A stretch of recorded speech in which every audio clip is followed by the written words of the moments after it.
Bon les amis, on a un créneau de température, on va en profiter. J'ai déjà pris de l'avance. J'ai vu qu'il allait faire beau. Ça y est, j'ai posé mon cordon tout autour de... Je me suis pas embêté, je voulais faire un joint acrylique, j'en ai pas fait. Finalement, j'ai fait un joint de colle chaude. Ça fait très bien l'affaire. Maintenant que c'est propre, qu'il n'y ait pas trop de poussière, qu'il n'y en ait pas du tout d'ailleurs, on va passer à la cire. Donc la cire, je vais expliquer. Hein. Et de la cire, il n'y a pas plus bête que de la cire. Donc on la chauffe un peu. On y va, franchement. Première passe, c'est bien pour beurrer. Alors n'hésite pas, même si on déborde, c'est pas grave. Bien les coins surtout. Alors, je sais pas si vous allez voir la différence entre là et là, mais pour le moment on l'a pas ciré. Hein. On a juste passé une couche de produit. C'est pas le cirage. Hein. On va cirer qu'à la fin, comme des chaussures. Hein. Il suffit de cirer comme il faut. Hop, on va mettre une bonne dose. Voilà, comme ça on est sûr qu'au démoulage on n'aura pas de problème. Bon, j'ai reçu mon gel coat ce matin. Malheureusement, c'est pas la bonne couleur, mais tant pis. On va pas attendre, sinon je vais être trop loin dans mon calendrier. Je vais trop galérer, le temps risque de pas être avec nous après. Voilà.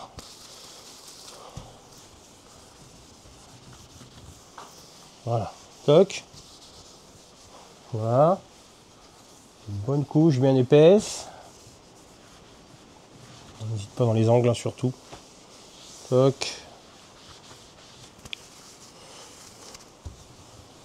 Et voilà. On va laisser sécher ça. Ça devrait être assez rapide, entre 10 et 20 minutes à peu près, avant de faire quoi que ce soit. Avant de penser et d'envisager de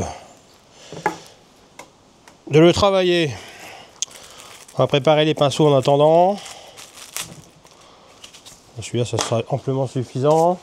Alors, le gel coat, théoriquement, alors, ça vient d'Italie, il me semble. Mais bon, quand je reçois un pot où c'est marqué couleur bianco, je m'attends à avoir du blanc. Et non, dedans, je me retrouve avec un gris moyen. Tant pis, c'est pas grave. Je serai obligé de lui faire une peinture ultérieurement au bicomposant. J'aurais pas le choix. Alors, une peinture, moi, j'utilise beaucoup de peinture Soromap de chez Bad. C'est la peinture bateau. Ouais, c'est ce que j'utilise le plus, donc je vais pas changer. Je connais bien le produit. C'est une peinture bicomposant que vous pouvez étaler au rouleau. Vous avez quasiment, je dis bien quasiment, la même tenue en peinture et qualité de peinture qu'avec un pistolet. C'est impressionnant comment la marque Soromap, pour citer qu'elle, se tend bien au rouleau. C'est un rouleau mousse, forcément vous avez une action qui est de, je crois que c'est 10 à 20 minutes maximum, soit que vous avez mangé les deux produits. Mais elle se tend, mais c'est magnifique comment elle peut se tendre. J'ai fait des bateaux comme ça et je pensais avoir un résultat médiocre. Et j'ai été agréablement surpris. Bon, on n'a plus qu'à attendre que ça sèche. Je vous accélère tout ça, je ne vais pas vous laisser le temps de séchage, il n'y a pas d'intérêt. Je coupe là et je vous retrouve au moment de passer au cirage du moule. Bon, c'est ciré. Ça brille. Je suppose que vous allez voir, mais bon, on va éviter de trop mettre les mains dessus. Donc j'ai ciré par deux couches, bien épais. Théoriquement, ça devrait être suffisant pour être démoulé. Je croise les doigts. Je prends mon top coat. Je vous ai expliqué la dernière fois entre le gel coat et le top coat, les deux différents. Le top coat, lui, ça se met dans le fond d'un moule et on met les matières par-dessus. Le gel coat, lui, on l'applique directement sur la carrosserie, que ce soit de la fibre ou de la tôle. Voilà la différence. Parce que le top coat que vous mettez à l'extérieur, il sera toujours poisseux du côté face. Donc voilà. Alors moi je vais travailler. Où est-ce qu'il est mon flacon? Il est là. Ça c'est le durcisseur. Ça c'est donc le gel coat non paraffiné, hein, surtout non paraffiné, hein, c'est bien écrit. On va en prendre à peu près la moitié. Alors là je le pèse pas sur celui-là parce que je connais un peu le. J'ai déjà travaillé avec. Tu veux plus ça. Hop, c'est. On va mettre plus. Alors ça sent fort. Hein. Évitez de vous mettre dans une cave pour faire ça. À l'air libre, c'est quand même bien plus intéressant. encore super bien mélangée celle-ci. Je sais pas ce qu'ils m'ont fait là, les Italiens. Alors ça va être un gris, mais bon, c'est pas spécialement comme je voulais comme couleur, mais bon. Donc là, maintenant j'ai des repères sur mon flacon. Je sais qu'il est gradué. Alors vous n'allez pas le voir, mais il est gradué ici sur le vert. Donc là, j'ai mis à peu près la moitié du pot, je mettrai la moitié du produit. On va démouler, c'est pas évident. Voilà. Donc là je fais mon repère.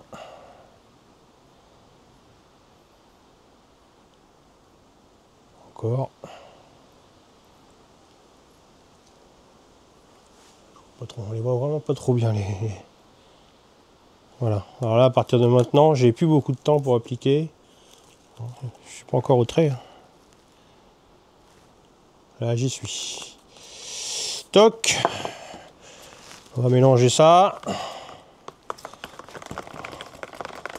Alors, je mélange comme ça au début. Et après, je mélangerai au pinceau.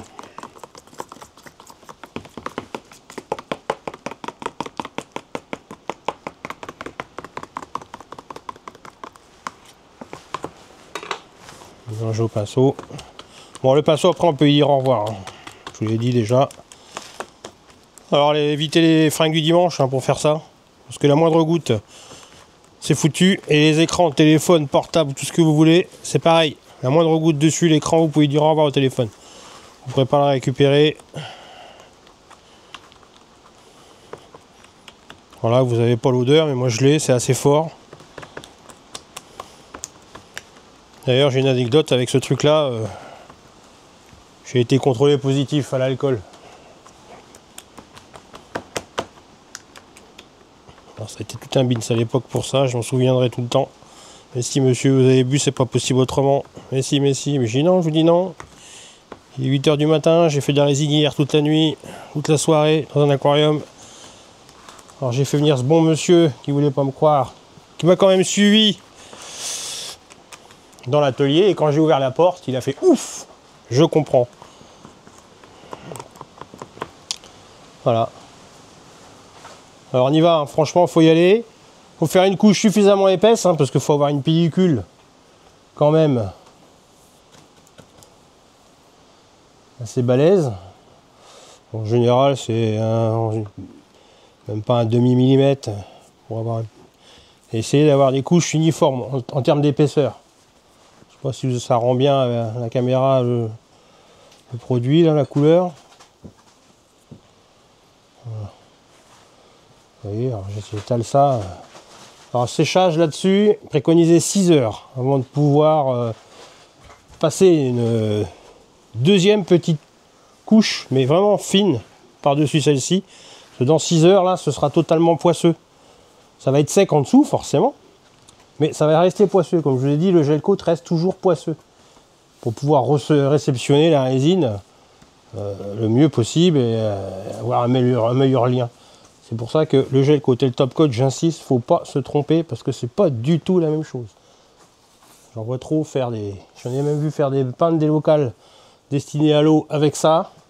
Mais ça sèche pas. Ben non, ça sèchera jamais. Alors, bonjour les ennuis après. Voilà, faut bien pas hésiter à en remettre. Là. Alors surtout, pas de poil de pinceau parce que il ressortirait en dessous du moule, vous le verrez. Voilà.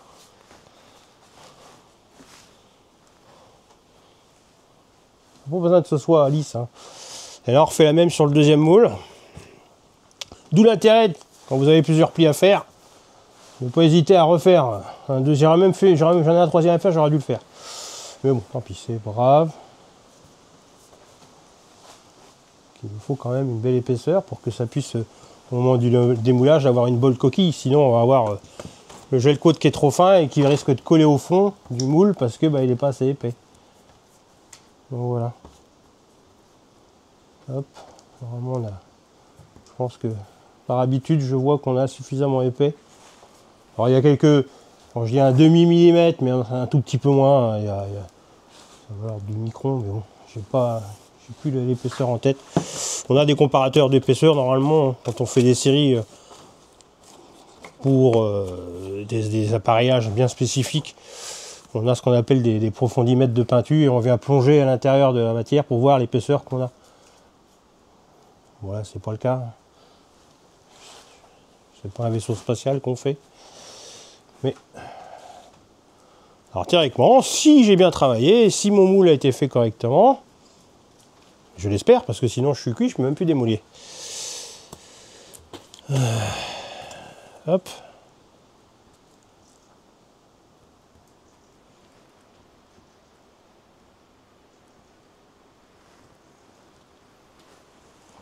Voilà.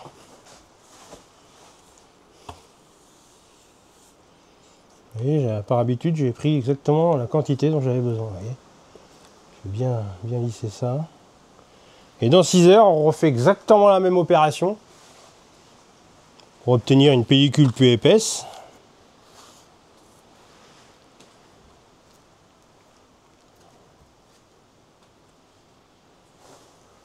Insister sur les bords.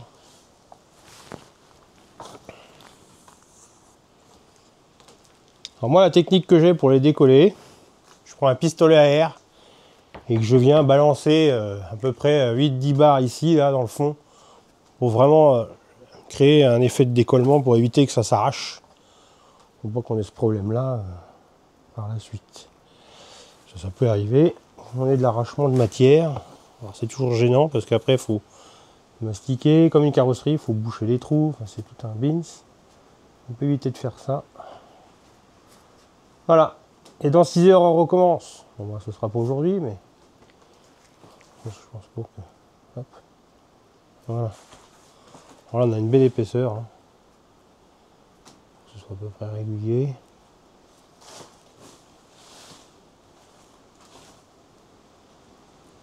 Voilà.